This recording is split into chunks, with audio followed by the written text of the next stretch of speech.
एक बार फिर से स्वागत है हमारे स्टडी चैनल पर। तो आज हम जो हमारे टॉपिक की बात करने वाले हैं राजस्थान के अफवाह तंत्र। तो अफवाह तंत्र में हम पढ़ेंगे हमारी नदियों के बारे में। इससे पहले जिस साथी ने अभी तक हमारा यूट्यूब चैनल सब्सक्राइब नहीं किया तो प्लीज़ सब्सक्राइब कर लिए और अपना सपोर्ट बनाए रखिए। तो आज का टॉपिक चालू करते हैं हम अफवाह तंत्र, और आपको उसकी PDF हमारे टेलीग्राम चैनल पर मिलेंगी। जो पीछे की वीडियो थे उनकी PDF हमने डाल दी है, वहाँ पर जाके देख सकते हो आप। और जैसे हमारा टॉपिक कंप्लीट होगा उसके अगले दिन आपको ये PDF मिल जाएंगी। तो हम चालू करते हैं अफवाह तंत्र। तो अफवाह तंत्र का अर्थ जानते हैं सबसे पहले। मुख्य नदी या उसकी आपकी सहायक नदी का क्षेत्र, यानी मुख्य नदी और उसके सहायक नदी का क्षेत्र आपका जो अफवाह तंत्र कहलाता है। राजस्थान के अफवाह तंत्र आपके जो 3 भागों में बांटे गए, और ये इंपॉर्टेंट है आपके लिए। बहुत बार यहाँ से क्वेश्चन आपके आ चुके हैं। और आपका बस एक लाइक चाहिए। वीडियो अच्छा लगे तो प्लीज़ वीडियो को लाइक कर देना। हम आपके लिए ऐसे नोट्स लाते रहेंगे। तो हम बात करते हैं जो 3 प्रकार के अफवाह तंत्र। तो हम पढ़ने वाले अरब सागरीय अफवाह तंत्र, बंगाल की खाड़ी के अफवाह तंत्र, और हमारे जो आंतरिक अफवाह तंत्र, ये 3 प्रकार के हैं हमारे। तो इन्हीं प्रतिशत में पहले हम बात कर लेते हैं किसका कितना भाग है यहाँ पर। तो अरब सागर जो अफवाह तंत्र है यहाँ पर 60% भाग है। और जल ग्रहण क्षमता की बात करें तो यहाँ पर 12%। बंगाल की खाड़ी का यहाँ पर 23% भाग है, और 53% आपका जल ग्रहण। आंतरिक अफवाह तंत्र आपका जो सबसे कम है 17%, और 35% यहाँ पर जल ग्रहण भाग है। सबसे पहले बात करते हैं हम अरब सागर के अफवाह तंत्र की। तो आपके लिए यहाँ पर ट्रिक है, जो अरब सागर की नदियों को याद करने की एक ट्रिक है हमारी, कि सलमा अरब सागर के पश्चिम में सो जा। तो ये आपकी एक ट्रिक है प्यारी सी, कि सलमा अरब सागर के पश्चिम में सो जा। तो आपकी यहाँ से नदियाँ हो जाएंगी स से साबरमती, ल से लूनी, म से माही। अरब सागर में आपका अफवाह तंत्र है। पश्चिम से हो जाएंगे आपकी पश्चिमी बनास, सो से हो जाएंगी सोम आपकी, और जा से जाखम। तो आपकी नदियाँ हो जाएंगी। और ये पूछा जाता है आपका सीधा सीधा क्वेश्चन यहाँ से, कि अब अरब सागरीय नदी है जो अफवाह तंत्र का भाग है, कौन सी नदी है या कौन सी नदी नहीं है।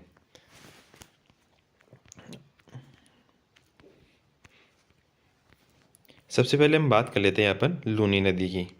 तो लूनी का जो उद्गम स्थल हम देखते हैं नाग पहाड़, आपका अजमेर के अंदर जो उद्गम स्थल है। संगम की बात करें तो अरब सागर जो हमने देखा था पिछले। उपनाम बात करें तो नदियों का आपको उपनाम जरूर याद रखना है, क्योंकि उपनाम से भी जो बहुत क्वेश्चन आ रहे हैं। क्रांति आपकी सागरमती, आदि खारी आदि मीठी, कालिदास ने इसे आपकी अंतःसरीला भी कहा है।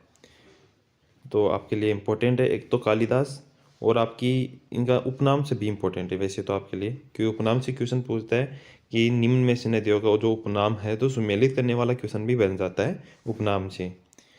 आगे बात करते हैं लूनी नदी में। सागरमती नदी व सरस्वती नदी दोनों में आपस में आपके गोविंदगढ़ पुष्कर में मिलने के बाद आपकी लूनी नदी का नाम, यानी आपकी 2 नदियाँ हैं, आपकी सागरमती और सरस्वती नदी, वो आपके गोविंदगढ़ पुष्कर के अंदर मिलती है। उसके बाद में जो आगे बढ़ती है तो उसका नाम आपका लूनी नदी हो जाता है। पुष्कर झील में जल की आपूर्ति आपकी सरस्वती नदी करती है। जब पुष्कर की पहाड़ियों में भारी वर्षा होती है तब बाढ़ बालोतरा में आती है, जिसका कारण है बालोतरा की लूनी नदी के पेटे व तल का नीचे होना। यानी बालोतरा है वो लूनी नदी के पेटे या लूनी नदी का जो आपका प्रवाह क्षेत्र है उसे नीचे है। तो यहाँ पर लूनी नदी का जो दर्शाया गया है मैप, जो नाग पहाड़ से निकलती है आपकी जो सागरमती नदी, फिर यहाँ पर पुष्कर पहाड़ी से निकलती है सरस्वती नदी, फिर जो पुष्कर झील में जाकर फिर आपके गोविंदगढ़ पुष्कर जो अब अजमेर में यहाँ पर मेल होता है इनका, फिर आगे जो आपकी नदी जो बहती है इन दोनों मिलकर, तो उसे लूनी नदी कहते हैं। तो ये पूछा जा सकता है क्वेश्चन कि लूनी नदी किन 2 नदियों के संगम से मिलकर बनती है, तो आगे सागरमती और सरस्वती नदी।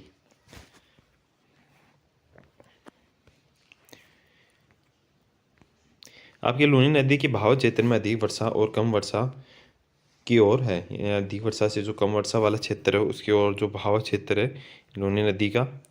तो लूनी नदी की जो सहायक नदी है उनके बारे में यहाँ पर देखते हैं कौन कौन सी लूनी नदी की सहायक नदी है। बांडी नदी, गुहिया नदी कहते हैं, लेलड़ी नदी है आपकी, मीठड़ी, सूखड़ी, आपकी जवाई जिसे खारी भी कहते हैं, सागी, मीतरी और जोजड़ी, यह आपकी लूनी नदी की सहायक नदी है यहाँ पर। तो इन नदियों में जो पानी है बालोतरा के बाद में आपके खारा हो जाता है, जिसका कारण है नमकयुक्त चट्टानें।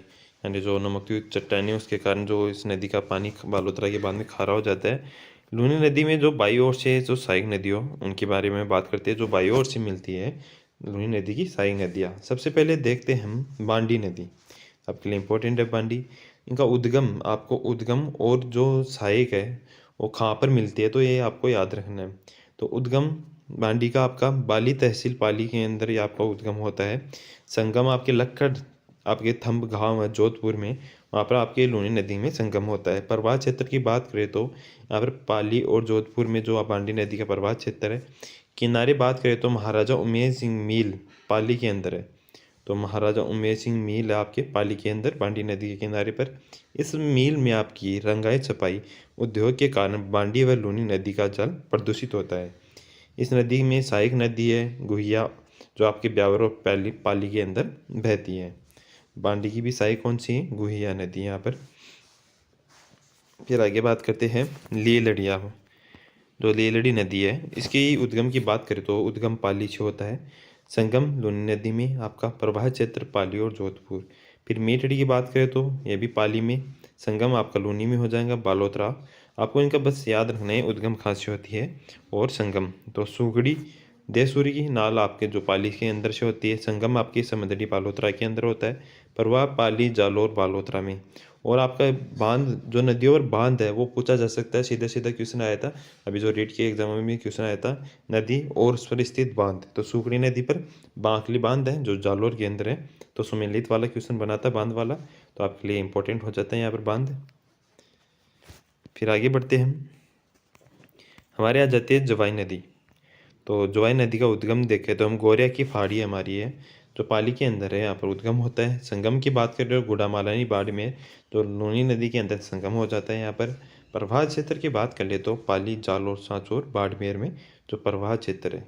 किनारे पर स्थित जो शहर है वो या और कुछ भी जो मंदिर है हमारे लिए वो इम्पोर्टेंट हो जाते हैं। इनके लिए किनारे पर जो भी स्थित है सभ्यता स्थल जो शहर, वो उनका हमें याद रखना है। तो यहाँ पर जवाई बांध है, जवाई नदी पर सुमेरपुर पाली के अंदर आपके जवाई बांध है। ये आपके पश्चिमी राजस्थान के सबसे लंबा बांध है, तो इम्पोर्टेंट हो जाता है आपके लिए यहाँ पर जवाई बांध पश्चिमी राजस्थान का सबसे बड़ा बांध। और मारवाड़ का अमृत सरोवर, इसका उपनाम किस नाम से जाना जाता है, मारवाड़ के अमृत सरोवर के नाम से जाना जाता है। और इसकी जवाई की जो सहायक नदी है वो आपकी खारी नदी। खारी नदी का उद्गम भी आपके जो शेरगढ़ फाड़ी सिरोही से होता है, जो जवाई की सहायक है। सायला गांव जो आपके जालों के अंदर जवाई नदी के अंदर मिल जाती है और सिरोही और जालोर में यहाँ पर पानी पहुँचता है। आगे बात करें तो सागी नदी। तो उद्गम की बात करें तो जसवंतपुरा की पहाड़ी आपके जालोर के अंदर, जसवंत की पहाड़ी जालोर संगम आपके गाधव जो गांव है बाड़मेर, वहाँ पर रोनी नदी के अंदर इनका संगम होता है। और प्रवाह जालोर सांचौर और बाड़मेर में जो प्रवाह हो जाता है। मित्र आपकी मीतरी नदी, तो उद्गम आपके उद्गम होता है जालोर से, जालोर की पहाड़ी है वहाँ से उद्गम होता है। लूनी में संगम होगा यहाँ पर। प्रवाह क्षेत्र जालोर सांचौर और बाड़मेर। नेक्स्ट है हमारी जो दाईं ओर से मिलती है, वो थी हमारी जो बाईं ओर से मिल गई। तो आपको एक बात है, ये नदी है जोजड़ी जो लूनी की बाईं आपके दाई तट से आपकी ये नदी मिलती है, दाई तट से ये नदी आपकी मिलती है। तो यहाँ पर बात करें उद्गम की तो आपकी पोडलू आपकी पहाड़ी है आपकी एक नागौर के अंदर, वहाँ से इसका उद्गम हो जाता है। और खेजड़ली खुर्द है आपका जो जोधपुर के अंदर स्थित है, वहाँ पर एक स्थान है वहाँ पर जो आपकी लूनी नदी के अंदर मिल जाती है। प्रवाह की बात करें तो नागौर और जोधपुर जो आपके यहाँ पर आपके इसका प्रवाह देखने को मिल जाता है।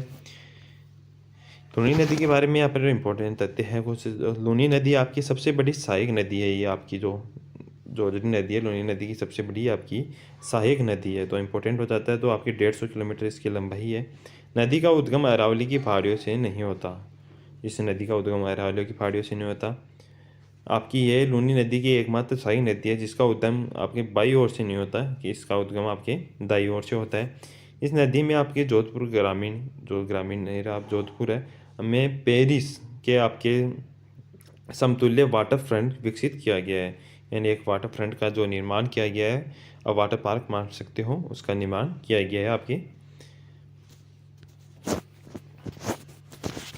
लूनी नदी की आपकी यहाँ पर जो लंबाई देखी जाए तो लूनी नदी की लंबाई कितनी है, तो कुल लंबाई की बात करें तो यहाँ पर 495 किलोमीटर जो इसकी कुल लंबाई है। तो राजस्थान में लूनी नदी की बात कर ले तो यहाँ पर दो आंकड़े आते हैं हमारे सामने। आज कितनी पुस्तकों में है आपके 330 और कुछ पुस्तकों में आपके 300 यानी 350 है। तो आपको ऑप्शन में आएगा तो कभी दोनों साथ नहीं आएंगे, या तो 330 ही आएगा आपका, या आपका 350 आएगा। तो आपको दोनों आंकड़े याद रखने हैं यहाँ पर। आगे चलते हैं फिर हमारी नेक्स्ट आ जाती है माही नदी। तो माही नदी भी हमारे लिए इम्पोर्टेंट है, इसके देखते हैं उद्गम स्थल। तो महेंद्र झील आपके जो मध्य प्रदेश है, आपके अमरोर आपकी जो पहाड़ी है अमरोरू, यहाँ से आपकी निकलती है। संगम खंबात की खाड़ी में आपका संगम होता है। प्रवाह क्षेत्र की बात करें तो बांसवाड़ा आपके डूंगरपुर प्रतापगढ़ में जो आपका प्रवाह क्षेत्र होता है। राजस्थान में प्रवेश कहाँ से करती है, तो आपके लिए इम्पोर्टेंट है राजस्थान में प्रवेश। तो राजस्थान में प्रवेश जो खांदू आपके गांव है बांसवाड़ा के अंदर प्रवेश करती है। उपनाम तो सभी नदियों के उपनाम तो याद रखनी है। आपके वागड़ काठल नदी के नाम से जाना जाता है। आदिवासियों की गंगा ये आपके लिए इम्पोर्टेंट है यहाँ पर। आदिवासियों की गंगा किसे कहा जाता है, तो माही नदी को। किनारे आपके गलियाकोट आपका एक शहर स्थित है जो डूंगरपुर के अंदर है, गलियाकोट। माही नदी के जो आपकी दक्षिण दिशा में प्रवेश करके आपकी दक्षिण में से ही प्रवाहित होती है और गुजरात में प्रवेश करके आपकी खंबात की खाड़ी में मिल जाती है। ये आपके एक त्रिवेणी संगम बनाती है माही नदी, जो आपके नवाटापुर बनेश्वर जो डूंगरपुर है बनेश्वर आपके वहाँ पर आपके माही सोम और झाकम, यानी ये सोम और झाकम के साथ मिलकर आपका एक त्रिवेणी संगम बनाती है। बनेश्वर की बात करें तो यहाँ पर बनेश्वर जो आपके माघ पूर्णिमा को यहाँ पर जो मेला बढ़ता है, तो इसे आदिवासियों का कुंभ भी कहते हैं। ये आपके लिए इम्पोर्टेंट है आदिवासियों का कुंभ। तो बनेश्वर मेला तो नदियों का संगम पूछा जा सकता है। तो आपके माही सोम और झाकम नदी के संगम पर माही नदी आपकी अंग्रेजी या जो आपका यू आकार का अक्षर है उसके प्रवाहित करती है। इस प्रकार ये प्रवाहित करती है, यहाँ से उद्गम होता है, फिर ये प्रवाहित करके फिर वापिस। सुजलाम सुफलाम क्रांति का जो संबंध है आपका माही नदी की सफाई से है, तो ये पूछा जा सकता है, आपके लिए इम्पोर्टेंट है। सुजलाम सुफलाम जो क्रांति है वो किस नदी की सफाई कार्यक्रम से है, तो आपकी माही नदी के सफाई कार्यक्रम से है। तो यहाँ पर माही नदी की जो सहायक नदियाँ देखते हैं यहाँ पर। तो माही नदी की सहायक है यहाँ पर एवरा या ईरू, सोम नदी, जाखम, मोरेन नदी आपकी, अनास नदी जहरण के नाम से जाना जाता है, और आपकी चाप नदी। ये माही नदी की जो स्ट्रक्चर है हमने देखा अंग्रेजी के जो उल्टे यू अक्षर के आकार की, तो ये इस प्रकार यहाँ से बहती है, यहाँ पर जो संगम हो जाता है। तो आपकी महन जो यूपी से निकलती है माही नदी, फिर आपकी खांदू में जो गांव में प्रवेश करती है बांसवाड़ा के अंदर। एराव नदी यहाँ से फिर आपकी प्रवेश करती है, इसके साथ संगम में करती है। फिर आपने जाखम नदी है जो भवर माता की पहाड़ी प्रतापगढ़ से निकलती है। यह जाखम नदी यहाँ पर जाके जो त्रिवेणी संगम बनाती है। आपके सोम नदी आपकी सोम कागदा परियोजना, यहाँ पर सोम कली परियोजना, सोम कमला अम्बा परियोजना जो आपके सोम नदी पर है। और बिछोड़ा की जो पहाड़ियाँ है वहाँ से आपकी जो सोम नदी का उद्गम होता है। यहाँ पर मोरे नदी की बात करें तो डूंगरपुर की पहाड़ियों से यहाँ पर उद्गम होता है। फिर ये राजस्थान से यहाँ जो गुजरात में चली जाती है राजस्थान से, और फिर यहाँ पर आगे खंबात की खाड़ी के अंदर। तो इनको विस्तार से देखते हैं हम। तो माही नदी की जो दाई तरफ से सहायक नदियाँ हैं उनकी बात करते हैं। तो एराव सबसे पहले आ जाती है एराव। तो उद्गम प्रतापगढ़ के अंदर हुआ एराव का, संगम तो बांसवाड़ा और में माही नदी में, प्रवाह क्षेत्र तो प्रतापगढ़ और बांसवाड़ा। फिर बात करते हैं हम सोम नदी की, और इम्पोर्टेंट है आपके लिए। सोम नदी जो उद्गम, सोम नदी का उद्गम देखा जाए तो आपके बिछोड़ा पहाड़िया उदयपुर के अंदर, संगम बेनेश्वर डूंगरपुर, आपकी प्रवाह क्षेत्र उदयपुर सुलंबर और डूंगरपुर। यहाँ पर एक किनारे पर आपके सोम कादर जो परियोजना सुलंबर में चलाई गई और इम्पोर्टेंट है आपके लिए। यह सीईटी में भी क्वेश्चन आ चुका है आपका। ये परियोजना आपके सोम तथा कादर जो नदी है आपकी, कागदर नदी उसके संगम पर है, आपकी दो नदियों के संगम पर। तो इसका सम्मिलित नाम रख दिया गया सोमकली परियोजना। तो आपके लिए इम्पोर्टेंट है, ये आप योजनाओं के याद रखने नाम। सोमकली परियोजना ये भी आपके डूंगरपुर में सोम कमला और अम्बा परियोजना डूंगरपुर में, आपके देव सोमनाथ मंदिर तो आपके डूंगरपुर में ही है आपके। इनकी सहायक नदी है, इसकी भी जो सहायक नदी है आपकी, एक है आपकी कागदर नदी और एक जाखम नदी। तो कागदर नदी का उद्गम आपके अरावली की पहाड़ी उदयपुर से होता है, सोम नदी में आकर मिलती है और उदयपुर सोनपुर में इसका जो प्रवाह क्षेत्र है। फिर जाखम नदी की बात करते हैं तो बहुरमाता की पहाड़ियाँ प्रतापगढ़ से जो जाखम नदी का उद्गम होता है। संगम तो बेणेश्वर में सोम नदी में संगम में होता है। प्रवाह क्षेत्र की बात करें तो प्रतापगढ़ सोलंबर डूंगरपुर में प्रवाह क्षेत्र है। और किनारे जो बांध है, तो बांध आपके लिए इंपॉर्टेंट है, यहाँ पर बांध से क्वेश्चन आ रहे हैं। तो आपके जाखम बांध है आपका प्रतापगढ़, ये आपके राजस्थान का सबसे ऊंचा बांध है। जो जाखम बांध है राजस्थान का सबसे ऊंचा बांध है। तो यहाँ पे 2 क्वेश्चन इंपॉर्टेंट बन जाते हैं। जाखम बांध जाखम नदी पर जो प्रतापगढ़ से निकलती है आपकी। ऊंचाई की बात करें तो 81 मीटर जो आपकी जाखम बांध की ऊंचाई है। फिर नेक्स्ट बात करते हैं यहाँ पर मोरैन नदी, इसका उद्गम है आपके डूंगरपुर की पहाड़ियाँ मोरैन नदी। संगम की बात करें तो माही नदी में इसका जो संगम होता है आपका प्रवाह क्षेत्र डूंगरपुर में। माही नदी की जो बाई ओर से जो मिलने वाली सहायक नदियाँ देखते हैं आप, तो अनास नदी आ जाती है बाई ओर से मिलने वाली। सबसे पहले अनास का जो उद्गम विंध्याचल पहाड़ी जो एमपी के अंदर इसका उद्गम होता है। तो राजस्थान में प्रवेश देखना है यहाँ पर आपको। तो पहले इसकी संगम की बात करें तो गलियाकोट डूंगरपुर के अंदर माही नदी के अंदर संगम हो जाता है। प्रवाह आपके बांसवाड़ा और डूंगरपुर में। मेलेडी खेड़ा आपके जो बांसवाड़ा के अंदर ये प्रवेश करती है राजस्थान में। किनारे अनास परियोजना है आपकी, जो बांसवाड़ा के अंदर अनास परियोजना चलाएगी। और इस नदी की सहायक नदी है जो हरन नदी है। तो किनारे परियोजना अनास परियोजना तो आपके लिए इम्पोर्टेंट हो जाती है। फिर नेक्स्ट है हमारे जो चाप नदी, जो उद्गम कालीजरा की पहाड़ियाँ आपकी जो बांसवाड़ा के अंदर है, यहाँ से उद्गम। संगम गलियाकोट के अंदर आपकी माही नदी में संगम। प्रवाह की बात करें तो बांसवाड़ा और डूंगरगढ़ में आपका प्रवाह डूंगरपुर में। माही नदी के किनारे स्थित बांध, तो बांध आपको याद रखने हैं। यहाँ पर बांध की बात कर लेते हैं। तो आपकी एक बांध है यहाँ पर कड़ाना बांध, जो गुजरात के अंदर आपका माही नदी के अंदर है। फिर आपके कागदी पिकअप बांध है आपका बांसवाड़ा के अंदर। माही बजाज सागर बांध है आपका बोरेखेड़ा आपके जो बांसवाड़ा के अंदर। जो राजस्थान का सबसे लंबा बांध है 3100 आपका 9 मीटर का जो आपका बांध है। तो ये पूछा जा सकता है माही बजाज सागर बांध, लंबाई भी पूछी जा सकती है इसकी। माही नदी कर्क रेखा को 2 बार काटती है, एकमात्र नदी जो कर्क रेखा को 2 बार काटती है माही नदी है आपकी। माही नदी की जो लंबाई की बात कर ले तो यहाँ पर लंबाई के 2 आंकड़े, तो 576 या 580 किलोमीटर मानी जाती है। राजस्थान में जो लंबाई की बात करें तो यहाँ पर 171 किलोमीटर जो इसकी लंबाई मानी जाती है। यहाँ पर आपके लिए 2 क्वेश्चन है कि निम्नलिखित में से नदी जिसका उद्गम दक्षिणी राजस्थान में होता है। तो दक्षिणी राजस्थान में उद्गम होता है तो जाखम नदी, इस प्रकार के क्वेश्चन बन सकते हैं। फिर है नेक्स्ट क्वेश्चन, निम्नलिखित में से नदी जो उत्तर दिशा की ओर आपकी प्रवाहित होती है, यानी दिशा भी पूछी जा सकती है। तो अनास, तो आपकी ये इस प्रकार से भी क्वेश्चन बन सकते हैं। तो उनके 2 पैटर्न थे। फिर हमारी जो साबरमती नदी, तो साबरमती की लंबाई की बात करें तो यहाँ पर 416 किलोमीटर इसकी लंबाई है। राजस्थान में 45 किलोमीटर। तो साबरमती नदी है जो, इसको मैप द्वारा देखते हैं। पदराला गांव जो आपकी है आपकी उदयपुर के अंदर इसका उद्गम है। फिर उद्गम ये खंभात की खाड़ी में जाके गिर जाती है। गुजरात ये आपके अहमदाबाद गांधीगढ़ साबरमती आश्रम ये इसके किनारे स्थित है। और जो इसकी सहायक नदी है आपकी, सही मान लो वेत्रक आपकी मेखा नदी, माजम याजम नदी या हथमती नदी, वाकल नदी, मानसी नदी इसकी जो सहायक नदी है। वाकल मानसी परियोजना है आपके उदयपुर में, इनके बारे में आगे चर्चा करते हैं हम।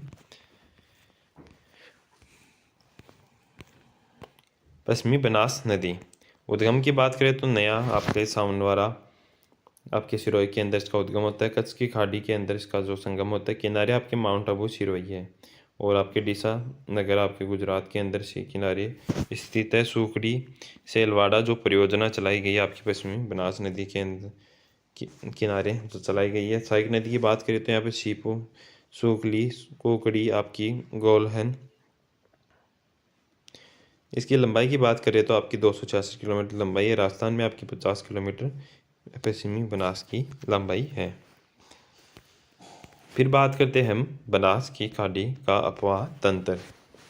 तो बनास की खाड़ी में सबसे पहले आ जाता है हमारा जो चंबल नदी का अफवाह तंत्र।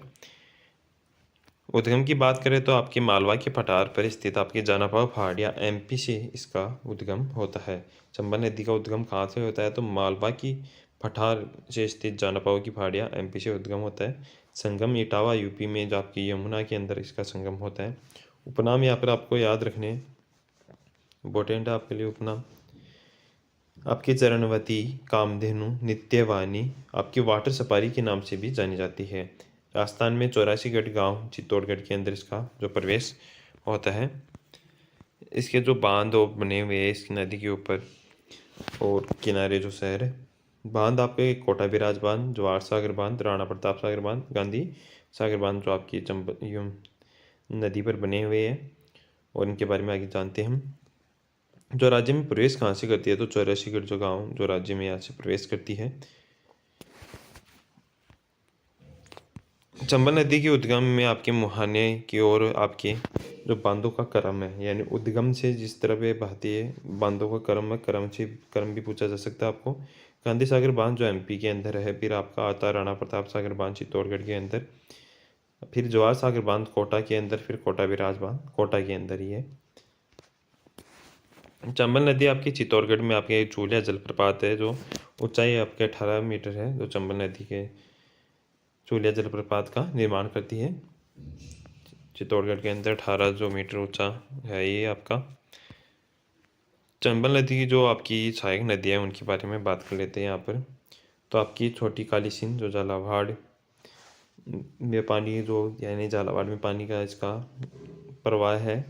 काली सिंध झालावाड़ आपके 12 कोटा, आहू झालावाड़, परबन झालावाड़ 12 कोटा, पार्वती 12 कोटा, कन्नू आपकी 12 करौली, सीप नदी सवाई माधोपुर, गुजराली आपकी चित्तौड़, बामनी नदी चित्तौड़, इज्ज नदी आपकी चित्तौड़, आपकी कोलाल नदी भीलवाड़ा बूंदी, मेज नदी भीलवाड़ा बूंदी।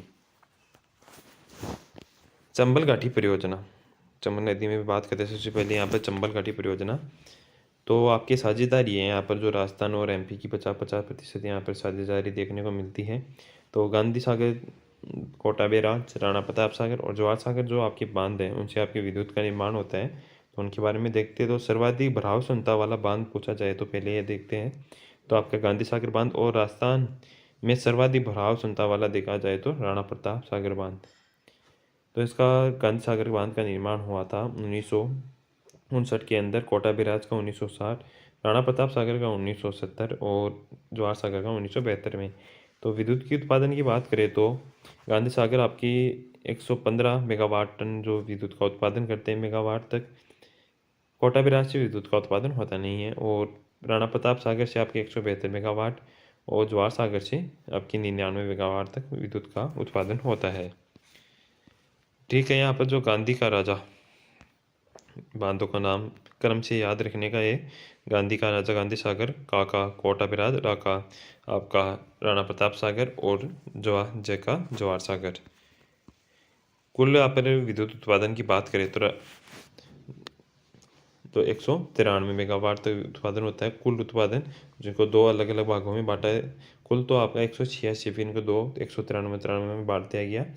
तो राजस्थान और एमपी का 50-50% भाग है यहाँ पर। चंबल घाटी परियोजना राजस्थान में निर्मित जो प्रथम बांध, तो ये आपके लिए क्वेश्चन है। तो कोटा बैराज बांध प्रथम बांध चंबल नदी पर राजस्थान का आपके मध्य प्रदेश के मध्य आपके 252 किलोमीटर की अंतर्राज्यीय सीमा बनाती है। जो राजस्थान और मध्य प्रदेश के मुझे अंतर्राज्यीय सीमा बनाते हैं 252 किलोमीटर की। चंबल नदी पर जो कोटा के अंदर आपके हैंगिंग ब्रिज झूलता हुआ पुल, तो पूछा जा सकता है। तो हैंगिंग ब्रिज किस नदी पर है? तो आपकी चंबल नदी पर, कोटा के अंदर है ये आपका।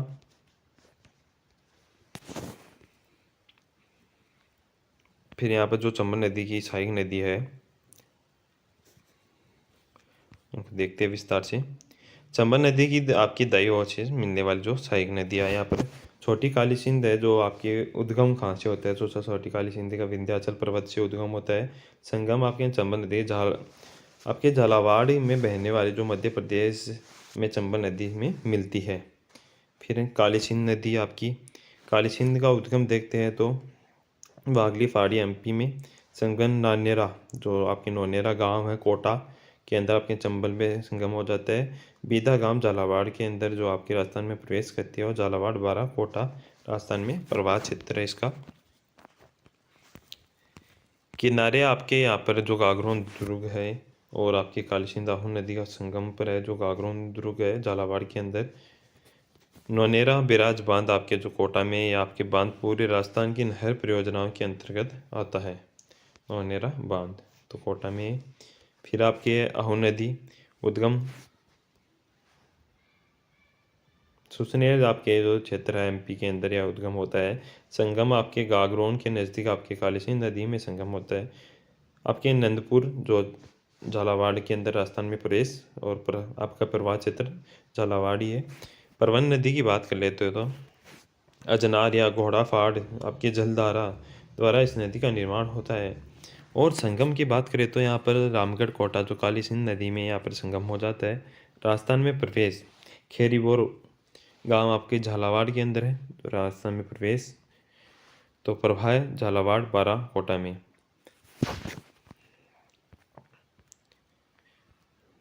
मेहरान जो आपका मनोर थाना दुर्ग जो आपके झालावाड़ के अंदर है। परवन आपकी कालीखोह नदी के जो आपके संगम पर है, आपके परवन कालीखोह, फिर यहाँ से आगे मिल जाती है काली सिंध नदी बन जाती है, तो इसके संगम पर है। तो शेरगढ़ अभ्यारण्य 12 भी यहाँ पर ही आपका। पार्वती नदी उद्गम से आपके सीहोर क्षेत्र एमपी में आपकी पार्वती नदी का उद्गम होता है। संगम की बात करें तो पलिया स्थान आपके जो सवाई माधोपुर है वहाँ पर आपका इसका संगम होता है। राजस्थान में प्रवेश करियाहट आपके जो 12 के अंदर राजस्थान में प्रवेश होता है। प्रवाह क्षेत्र की बात करें तो 12 कोटा सवाई माधोपुर, और किनारे आपकी किशनगंज शहर 12 आ जाता है। यहाँ पर सहायक नदी आपकी अंधेरी, रेतड़ी, लहासी और विलास सहायक नदी है। आपकी कुन्नू नदी उद्गम आपके शिवपुरी जिला एमपी के अंदर आपका जो कुन्नू नदी का उद्गम होता है। संगम करौली से आपके चंबल नदी में इसका संगम होता है।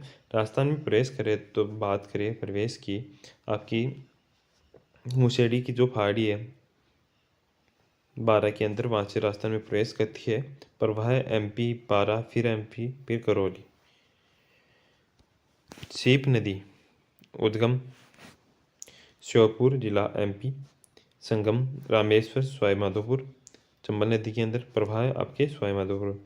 त्रिवेणी संगम बनाते हैं यहाँ पर एक रामेश्वर आपके खंडार तहसील सवाई माधोपुर के अंदर त्रिवेणी संगम बनाती है। चंबल, बनास और सीप 3 नदियों का तो त्रिवेणी संगम है रामेश्वर के अंदर। यहाँ पर चंबल नदी की जो बाई और से जो सहायक नदियाँ मिलती है उनके बारे में बात करते हैं तो यहाँ पर गुंजाली नदी आ जाती है सबसे पहले। उद्गम विंध्याचल एमपी, संगम चित्तौड़ चंबल, प्रवाह चित्तौड़।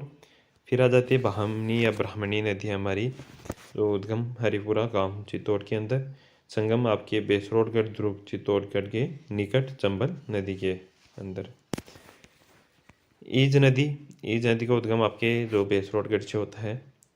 संगम आपकी डाबीबंद चित्तौड़गढ़ चंबल नदी के अंदर। कुराल नदी आपकी बिजौलिया पटार से निकलती है। संगम बूंदी के अंदर संधि जो चंबल नदी के अंदर संगम, प्रवाह भीलवाड़ा और बूंदी। फिर बात करते हैं मेज नदी उद्गम आपकी बिजौलिया के पटार। मेज नदी बिजौलिया के पटार। संगम की बात करें तो सीनपुर गांव आपके बूंदी में आपके चंबल नदी के अंदर मिल जाती है ये। प्रभात क्षेत्र की बात करें तो भीलवाड़ा बूंदी किनारे आपके गुड़ा आपके बांध है बूंदी के अंदर। इस बांध में आपके राजस्थान का प्रथम सोलर जो लिफ्ट प्लांट स्थापित किया गया, तो पूछा जा सकता है राजस्थान का प्रथम सोलर लिफ्ट प्लांट किस नदी पर है, तो आपकी मेज नदी पर है। इसमें आपके 522 सोलर पैनल लगाए गए, जिससे आपका 168 जो आपके मेगावाट तक जो 2 सोलर प्लांट है विद्युत का उत्पादन करते हैं। और आपके 25,000 बीघा भूमि को निःशुल्क सिंचाई भी उपलब्ध कराते हैं यहाँ पर। इसकी सहायक नदी है आपकी मांगली जो सहायक नदी है, इसके बारे में भी देखते हैं। जो उद्गम कहाँ हुआ, तो बिजौलिया की पहाड़ी में हुआ। संगम आपकी 22 खेड़ा आपके जो बूंदी में मेज नदी के अंदर हुआ। प्रवाह भीलवाड़ा बूंदी। इस सहायक नदी में आपकी घोड़ा पचाड़ नदी है, इसकी सहायक नदी भी मांगली की सहायक नदी घोड़ा पचाड़।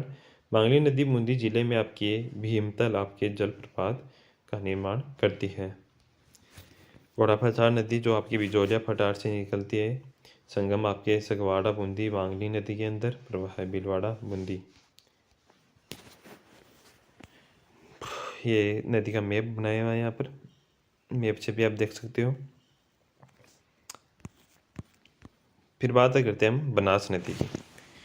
बनास नदी की बात करें उद्गम में, यहाँ पर जो खमनोर की फाड़िया राजसमंद में जो बनास नदी का उद्गम है आपका, खमनोर की फाड़िया राजसमंद। संगम की बात करें तो रामेश्वर सवाई माधोपुर में आपके चंबल नदी में जो आपका इसका संगम होता है। प्रवाह क्षेत्र आपके राजसमंद चित्तौड़गढ़ में आपके भीलवाड़ा शाहपुरा केकड़ी टोंक आपके और सवाई माधोपुर में इसका प्रवाह। उपनाम यहाँ पर हमारे लिए हर नदी के इम्पोर्टेंट है।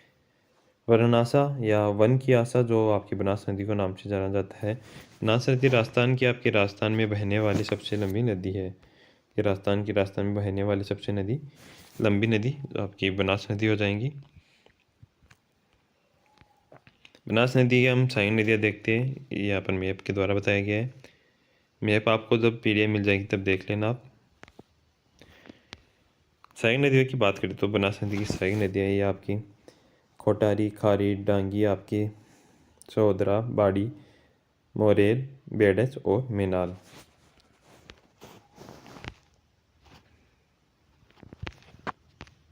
ये मैप है साइन नदियों का। बनास नदी की जो त्रिवेणी संगम बनाती है कुछ उनके बारे में बात करते हैं यहाँ पर। बिगोद आपके मांडलगढ़ भीलवाड़ा के अंदर आपकी बनास, बेडच और मेनाल नदी के साथ जो आपकी त्रिवेणी संगम बनाती है। राजमहल टोंक के अंदर संगम बनाती है बनास, खारी और डाई।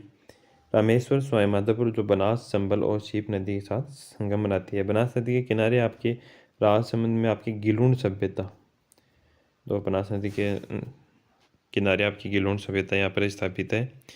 इस पर जो बांध है आपके नंदसमंद बांध परियोजना जो राजसमंद के अंदर है, बिसलपुर बांध परियोजना आपके टोंक के अंदर, इसरदा बांध परियोजना सवाई माधोपुर। तो सबसे पहले यहाँ पर जो बनास नदी की बाईं ओर से मिलने वाली सहायक नदियों के बारे में बात कर लेते हैं।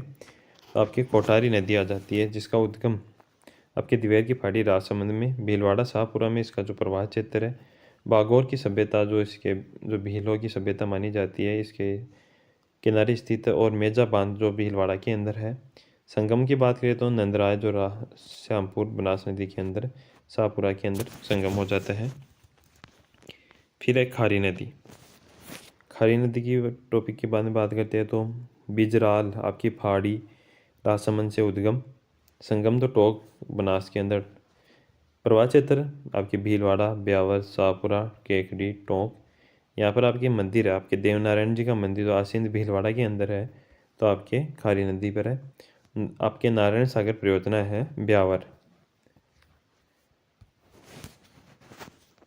फिर आप डाई नदी आपकी, तो आपकी नसीराबाद पहाड़ी आपके अजमेर से यहाँ का उद्गम होता है। केकड़ी, टोंक यहाँ पर इसका प्रवाह है। लसाड़िया बांध आपका है आपकी डाई नदी पर। कौन सा बांध है? लसाड़िया। आपको बांध को नाम याद रखना है।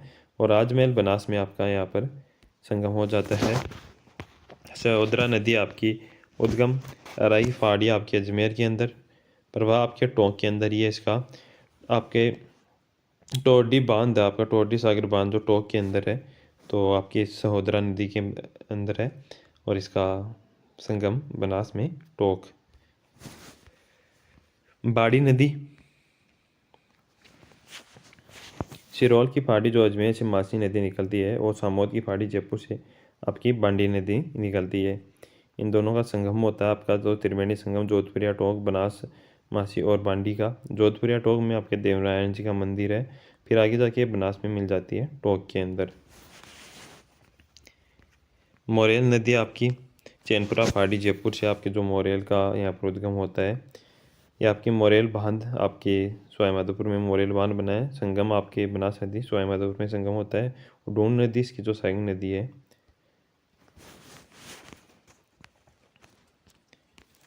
बनास नदी की जो दाई ओर से मिलने वाली नदियाँ कौन सी है? तो बेडस नदी है, और ये आपके लिए इम्पोर्टेंट भी है बेडस नदी। इसका उद्गम आपके गोगुंदा की पहाड़ी उदयपुर से होता है, और इस जो कुछ झीलों से इसमें जो पानी इसका पानी कुछ झीलों को पहुंचाती है। जो पिचोला झील आपकी स्वरूप सागर झील, फतेह सागर झील हो गई आपकी, और उदय सागर झील, 4 जिलों में इसका पानी मिल जाता है। और उदय सागर झील के आगे निकलने के बाद इसे आयड़ नदी के नाम से जाना जाता है, जो चित्तौड़गढ़ के अंदर, चित्तौड़गढ़ दुर्ग भी आपकी इसी नदी के ऊपर जो त्रिवेणी संगम है वहाँ पर स्थित है। तो फिर आगे आप भीलवाड़ा, फिर भीलवाड़ा के अंदर आपकी जो बनास नदी के अंदर इसका जो संगम हो जाता है। गंभीरी नदी आपके जो ज्वार पहाड़िया एमपी से निकलती है वो इसमें जाकर मिलती है आपकी। इस नदी में अपने उद्गम से लेकर आपके उड़ीसा के झील तक आपकी आयड़ नदी के नाम से जाना जाता है। इसके बाद इसमें बेड़स नदी के नाम से जाना जाता है। चित्तौड़गढ़ दुर्ग आपकी बेड़स और गंभीरी नदी के संगम पर है। इस नदी के किनारे आपकी आहड़, उदयपुर और नगरी सभ्यता चित्तौड़गढ़ में विकास हुआ। फिर गंभीरी नदी है आपकी, यहाँ पर जो गंभीरी का उद्गम आपके ज्वारा पहाड़ी एमपी के अंदर गंभीरी का उद्गम हुआ। संगम की बात करें तो चित्तौड़गढ़ दुर्ग के निकट बेड़स नदी में इसका संगम हुआ। गंभीरी की सहायक नदी आपकी वागल और गोजरी जो गंभीरी की सहायक है। बनास नदी की कुल लंबाई की बात करें यहाँ पर तो 480 किलोमीटर कुल लंबाई है बनास नदी की। मेलान नदी आपकी, मेनाल नदी आपकी, इसका उद्गम आपके बिजौलिया का पठार भीलवाड़ा से होता है। संगम की बात करें तो बिगौद के निकट आपके बनास नदी में संगम होता है, प्रवाह है भीलवाड़ा के अंदर। गंभीरी नदी, गंभीरी का उद्गम आपकी सपोटरा की पहाड़ी आपके करौली, संगम यमुना के अंदर, प्रभा चित्त Karauli, Gangapur city Bharatpur UP, Dholpur UP. फिर यहाँ पर जो गंगा बेसिन की बात कर ले आपके लिए इम्पोर्टेंट है यहाँ पर गंगा बेसिन की कि गंगा नदी और उसकी सहायक नदियाँ, एक आपकी उप सहायक नदियाँ जो बेसिन बनाती है उसे गंगा बेसिन कहते हैं।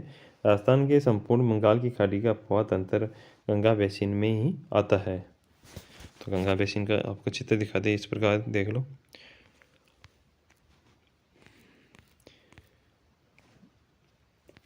फिर है हमारे जो आंतरिक प्रवाह तंत्र, ऐसी नदी जो आपकी विफुल हो जाती है, किसी भी सागर में न गिरे, उसे आंतरिक प्रवाह तंत्र कहते हैं। तो आंतरिक प्रवाह तंत्र क्या है, यानी जो नदी किसी सागर में अपना पानी न डाले।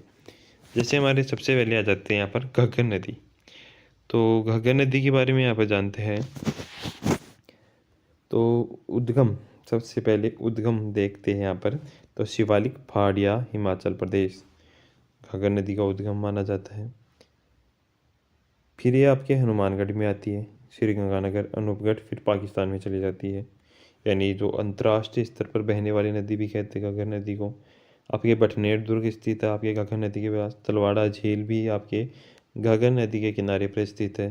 राजस्थान में प्रवेश की बात करें यहाँ पर तो तलवाड़ा जो आपका एक टिब्बी गांव है, हनुमानगढ़ दो टिब्बी तहसील है, तलवाड़ा गांव हनुमानगढ़ में प्रवेश करती है। कालीबंगा, पीलीबंगा, रंगमहल, 3 सभ्यता भी स्थित है आपकी घग्गर नदी के किनारे। उद्गम आपकी शिवालिक की पहाड़ियाँ, उद्गम राजस्थान में प्रवेश आपकी टिब्बी तहसील तलवाड़ा गांव हनुमानगढ़ में। किनारे आपकी कालीबंगा, पीलीबंगा, रंगमहल सभ्यता है। इस नदी का प्रवाह क्षेत्र आपके हनुमानगढ़ में जो नाली या नट के नाम से जाना जाता है। बग्गी या काटी भी कहते हैं इसके जो प्रवाह क्षेत्र को कहते हैं। पाकिस्तान में इस नदी के प्रवाह क्षेत्र को जो हरका कहा जाता है और आपके लिए इम्पोर्टेंट है, क्वेश्चन आ चुका है। उपनाम की बात करें तो हमारे लिए मोस्ट इम्पोर्टेंट है हर नदियों की उपनाम। तो सरस्वती, मर्द नदी, पूर्व का अशोक नदी आपकी, देवती नदी आपकी आपकी द्वेषवती नदी सोतर नदी के नाम से जाना जाता है। राजस्थान की एकमात्र नदी जिसका आपके उल्लेख ऋग्वेद में मिलता है, एकमात्र नदी जिसका उल्लेख ऋग्वेद में मिलता है और ये अंतर्राष्ट्रीय नदी है। भारत में आंतरिक अपवाह तंत्र ये सबसे लंबी नदी है। जो भारत की आंतरिक अपवाह तंत्र की भी ये सबसे लंबी नदी है, क्योंकि 465 किलोमीटर इसका अपवाह तंत्र है। इस नदी के किनारे आपके हरियाणा में जो ओटू झील है और हरियाणा में आपकी एक ओटू झील और बनावाली आपकी जो सभ्यता है हरियाणा के अंदर आपके। फिर आती है हमारी जो कांतली नदी। तो खंडेला की पहाड़िया से जो कातरी नदी का उद्गम होता है, यहाँ पर जो तोरावाटी, जो कातरी नदी का प्रवाह क्षेत्र उसे तोरावाटी कहते हैं और निमका थाना यहाँ पर झुंझुनू में इसका प्रवाह क्षेत्र है। आपके जो गणेश्वर सभ्यता है, सुनारी सभ्यता, 2 सभ्यता पाई जाती है। जो ताम्रयुगीन सभ्यता है आपकी, कातली नदी के प्रवाह क्षेत्र में आपके जो सीकर निमका थाना में जो तोराबाटी क्षेत्र कहते हैं प्रवाह क्षेत्र को, राजस्थान की पूर्णतः आंतरिक प्रवाह तंत्र वाली सबसे लंबी नदी कातली नदी आपकी काकनी नदी। नेक्स्ट है हमारी काकनी नदी। काकनी नदी और काकने या मसूरदी नदी भी कहते हैं, इसका उपनाम है। इसका उद्गम कहाँ से होता है? तो काकनी नदी का आपके कोटरी पहाड़ी आपकी जैसलमेर उद्गम यहाँ पर। राजस्थान की सबसे छोटी जो नदी है ये भुज झील पाई जाती है। इस नदी के जो प्रवाह क्षेत्र में मीठी खाड़ी जैसलमेर में जाकर इसका संगम है।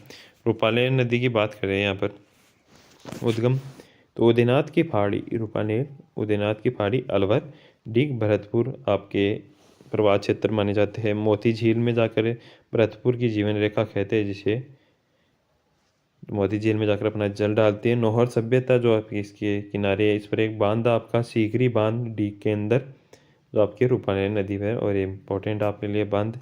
मोती झील में आपके हरी शैवाल द्वारा आपकी नाइट्रोजन युक्त जो खाद बनाई जाती है, तो पूछा जा सकता है किस झील में आपकी नाइट्रोजन युक्त जो हरी शैवाल से खाद बनाई जाती है, तो मोती झील में। तो रूपनगढ़ नदी, तो नसीराबाद की पहाड़ी जो अजमेर में उद्गम, संगम आपके सांबर झील में संगम, प्रवाह आपके जयपुर में इसका जो प्रवाह देखा जाता है। निम्बारक संप्रदाय की जो प्रधान पीठ है यहाँ पर सलेमाबाद की संगठ अजमेर के अंदर, तो यहाँ पर इम्पोर्टेंट हो जाता है।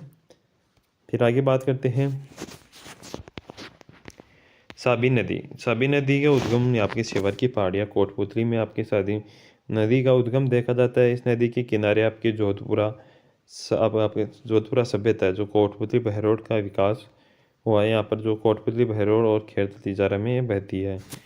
फिर आती है हमारी मेहता नदी उद्गम, जो मनोहर थाना आपके जयपुर ग्रामीण में इसका उद्गम होता है। सांबर झील में उसका उद्गम संगम होता है। इस नदी में आपके जयपुर और आपके डीडवाना कुचामन में बहती है और सांबर झील में जाकर मिल जाती है।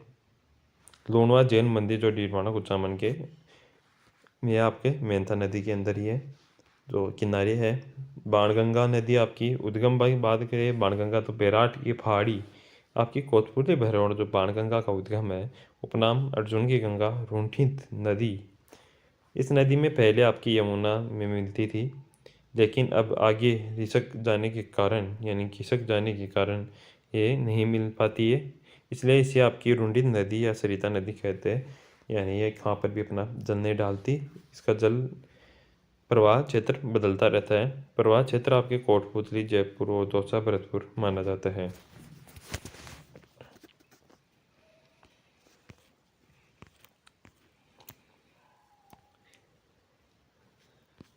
फिर हमारे लिए खारी नदी उद्गम कुचामन, खारी नदी का उद्गम कुचामन, संगम सांबर झील के अंदर।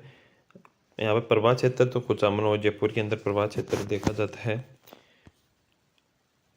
तो कुचामन यहाँ पर खारी नदी आके मिल जाती है। सांबर झील में कौन कौन सी नदी अपना पानी डालती है, तो कुचामन से खारी नदी, यहाँ पर खंडेला से खंडेला नदी आपके जयपुर से आती है जो मनोहर थाना से आपकी मेन था है मेड़ा नदी। फिर नशीराबाद पहाड़ी से अजमेर से जो आपकी रूपनगढ़ नदी आपके जो सांबर झील में पानी डालती है। यहाँ पर कोकमुंड नदी आपका उद्गम जो भरतपुर के अंदर हुआ।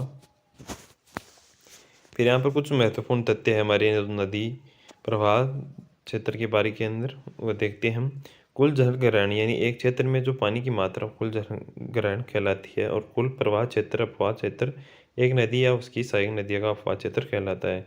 तो ये प्रतिशत हमने शुरुआत में भी देखा था और इम्पोर्टेंट है। जब बंगाल की खाड़ी का आपका जल ग्रहण आपका 53 है, आपका अरब सागर का 35.11%, आंतरिक का 11।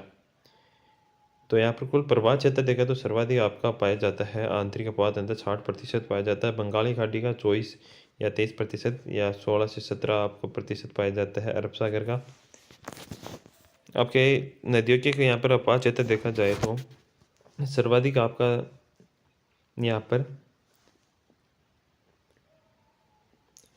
जो बनास नदी का देखने को मिलता है। सर्वाधिक अपवाह क्षेत्र तो देखने को मिलता है। अब जल ग्रहण क्षमता सर्वाधिक आपकी बनास नदी की जो 27% है। फिर लूनी नदी की यहाँ पर 20%, चंबल की आपकी 17%, महाई की 9%। प्रवाह क्षेत्र में सर्वाधिक आपका चंबल का 20%, लूनी का 10%, माही का है आपका 4.8%, साबरमती का 1% और बनास का 0.90%। बीकानेर संभाग की बात करें तो यहाँ पर केवल आंतरिक प्रवाह तंत्र है। जोधपुर में आपके आंतरिक व अरब सागर दोनों है। पाली के अंदर आपके केवल अरब सागरीय, उदयपुर आपके अरब सागर और बंगाली खाड़ी। ये आपके जो सीकर, ये थोड़ा अपडेट कर लेना। और ये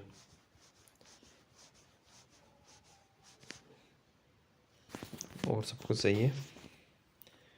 तो आज के लिए इतने ही बात करते हैं, मिलते हैं नेक्स्ट वीडियो में। आपका प्रवाह तंत्र कंप्लीट हो चुका है, तो इसकी पीडीएफ आपको हमारे टेलीग्राम चैनल पर मिल जाएंगी। हमें फॉलो करें और चैनल को सब्सक्राइब कर लें। धन्यवाद।